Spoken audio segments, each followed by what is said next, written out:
Show me the money! Hello, and welcome to the next exciting episode of Matt and Todd Go to the Movies, full-on quarantine edition. The podcast where Matt and Todd watch a movie from the Netflix Top 100 list, and then we talk about it and share our feelings and maybe share some stuff you didn't know about the movie, but that's not a promise. I am Todd Domer. And I'm Matt Malloy. And yes, welcome to this quarantine edition of Matt and Todd Go to the Movies.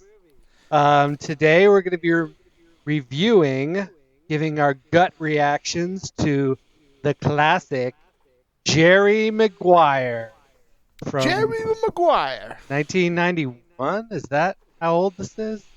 No, that seems wrong. I'm going to guess 96. 96. Okay. But I will confirm while you continue to talk. Yes. Okay. So, so some stars in this, although I feel like this was sort of a coming out party for some of the people. Not Tom Cruise, Correct. Who 96. played the lead. Sorry. 96. Okay. Renée Zellweger is in this, as well as Cuba Gooding Jr. and Bonnie Hunt, who I feel like she's famous, but I can't think of anything else to say. Well, besides being a Hunt sister, isn't she the sister of Helen Hunt? Oh. But she's also been in a whole bunch of movies herself. She was the mom in Cheaper by the Dozen movies. Gotcha. There's probably other stuff that. There's also Jerry O'Connell from Sliders fame. And Jay Moore is in this. Who I despise, but yes, he's in this. Regina King was in this. Okay, yeah. She was Cuba Gooding Jr.'s wife. And then the late Kelly Preston, who just died not too long ago. John Travolta's wife. There you go. R.I.P. So yeah, there's a few people in this. There's also a whole lot of 1990s sports personalities in this playing themselves. Yes.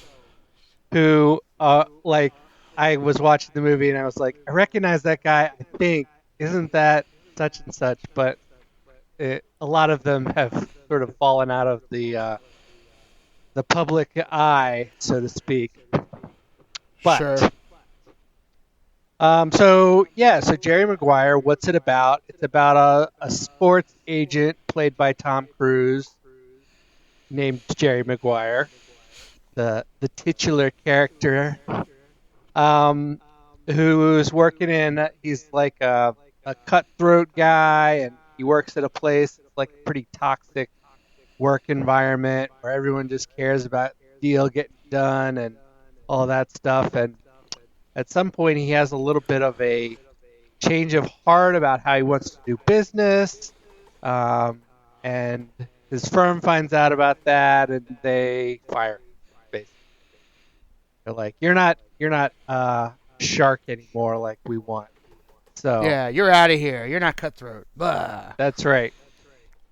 And so he gives this big speech, and he walks out of the office, and Renée Zellweger, who's an accountant, jumps up and says that she's going with him because she really liked he wrote this document. A mission statement. It was a mission statement, yes. And so anyway, they go into business together, but then they also fall into love together, and things happen, and we follow them. We follow their business side of things through him being reduced to being the agent for only one character, one person, played by Cuba Gooding Jr., like a football player. Rod Tidwell. And just kind of the evolution of Jerry Maguire, the character, over the course of the movie, as he realizes, hey, maybe this way of doing things going to work out for me if I keep putting things into it. And maybe my romantic relationship and marriage will work out in the same way if things do. So that's kind of what the movie's about. Well done wrap up, Matt. Yeah. Well done. Thank you. Thank you.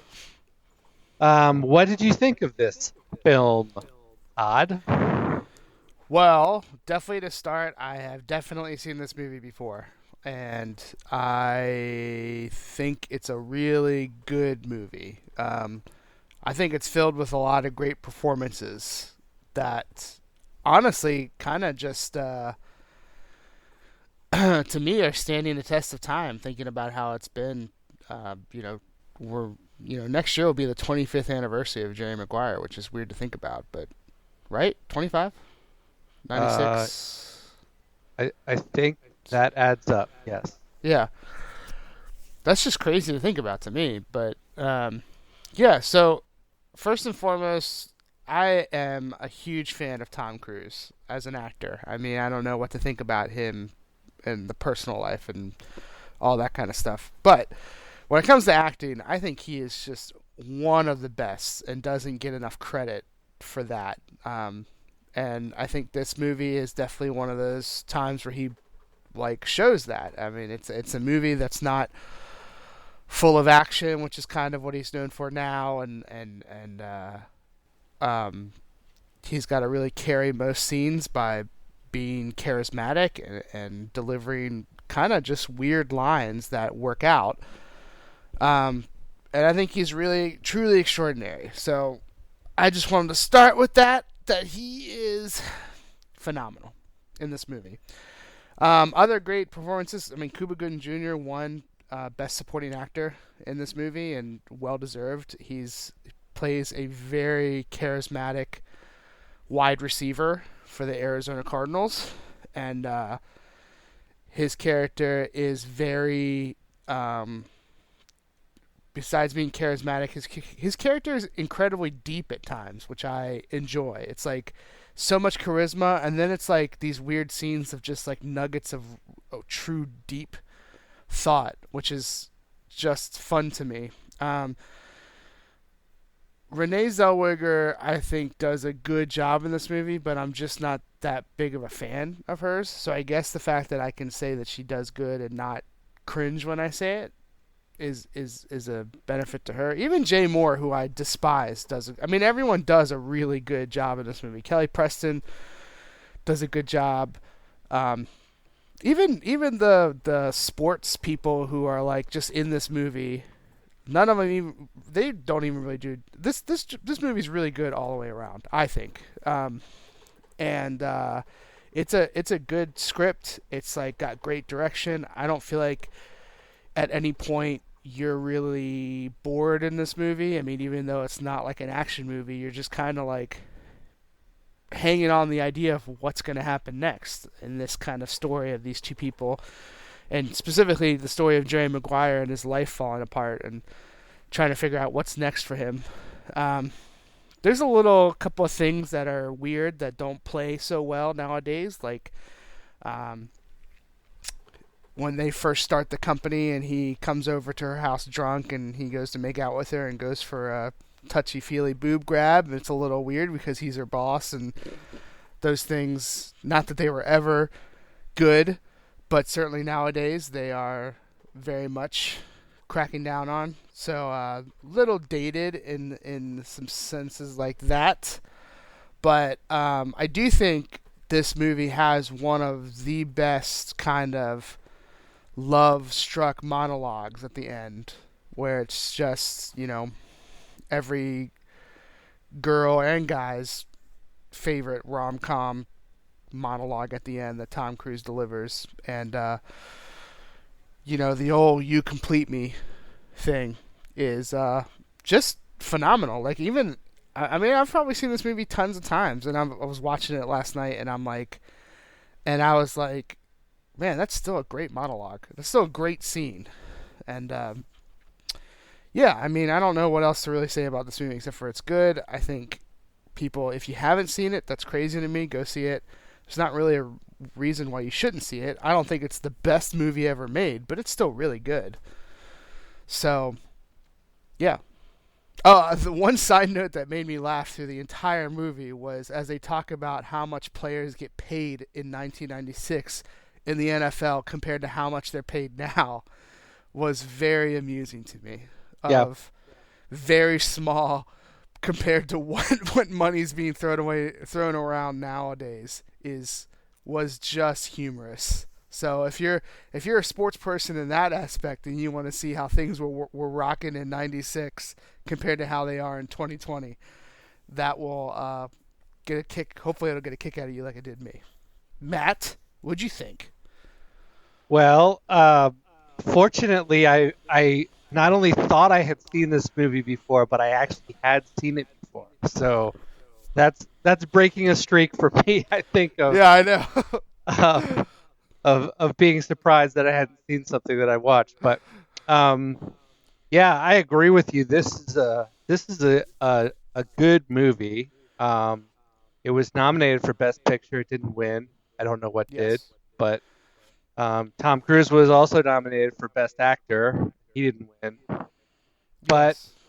um, I thought Bonnie Hunt's performance as Renee Zellweger's sister was really underrated. Thought she I had, agree with that. I'm glad you touched on that because I feel stupid about not mentioning it because she does have a great role in this movie and I think she does really well. yeah. It, but yeah, everybody does a good job. There are, you mentioned there's a couple things that are just a little bit dated, which you're going to find in any 25-year-old movie. Sure. Um, the cell phones are all weird and blocky looking. The salaries for NFL players are lower, but yeah, the overall story, it's I guess you would classify the movie as a romantic comedy, but um, there's it's not heavy on the romantic part. I mean there is, but there's Sure. plenty of other stuff going on too. Um, I would Right. call it sort of a romantic drama more than a comedy. I mean there are comedic moments, but Sure. Yeah. Yeah. um, There's definitely parts that make you laugh and I think most of Kuba's performance is supposed to be some form of comic relief, but it is definitely not a comedy heavy movie. right. So yeah, if you haven't seen this, go see it. Everyone can. I guess it's not for kids. There's a couple uh, racy scenes, shall we say? Yeah, there's Uh, definitely a pretty spicy uh, sex scene to start the movie. Like not the immediate start, but it's pretty fast into the movie. yeah, yeah. So that's going on, but any adult should be able to weather the storm. I think if you're okay with that. But yeah, go see it. If you haven't seen it in a while, check it out again because it's a good one. So Yeah, honestly, it made me think of. I mean, not I don't want to compare these two movies because they are. There's nothing to compare about these two movies except for the fact that Tom Cruise is in both. But at parts that ending monologue in Jerry Maguire made me think of Magnolia, where he gives that monologue near the end when he's reconciling with his dad, and it just like hammers home the fact that I think he is such a good actor that when I think about either of those monologues and scenes, I'm like, I don't think half of the people in Hollywood could even attempt to do those type of scenes nowadays. Like because movies are not made like that now. Like movies are more, even in slow movies, they're much more fast paced. People scenes are faster. You're not you're not spending too much time in one kind of sitting with the camera on you and stuff like that. It's like boom, ba boom, ba boom, ba boom. Um, so yeah, all right. I'll stop hyping Tom Cruise right now, yeah. even though I think he deserves it. So all right, Matt. Well, how many? Um, this is a tough one. How many? What's the word that Cuba Gooding Jr. uses for money? Is it qualm It's not for or money. It's for the whole package. sorry, the whole package? Sorry, It's Quan.